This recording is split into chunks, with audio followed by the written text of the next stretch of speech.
Dumating na yung ating in-order from Shopee na naman, no? And in-unbox natin siya today ngayon, guys. So ito yung ating Raider FI grill, no? Pinaka sa gitna niya, no? Center grill niya, which is meron kasi siyang U-box, kaya ito meron siya pinaka takip niya or yung pinaka grills din niya, no? Ayan, pwede siyang buksan. Ayan.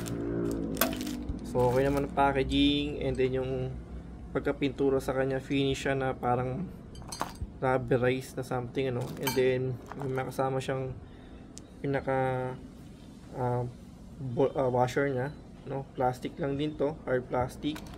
Yung mga bolts niya, hopefully talagang tunay na stainless to, no? Kasi sayang naman kung kakalawangin pa. So anyway, so ito siya. And then kakabit natin ngayon para ma-testing na natin siya, no? Maganda yung pagkaka-packaging niya, balot na balot. Talagang wala siyang masabing, ano, hindi siya tinipid sa packaging. Okay, so ito po ay Raider FI na pinaka center grill, so tawagin, no? Step grill, parang ganun. Okay.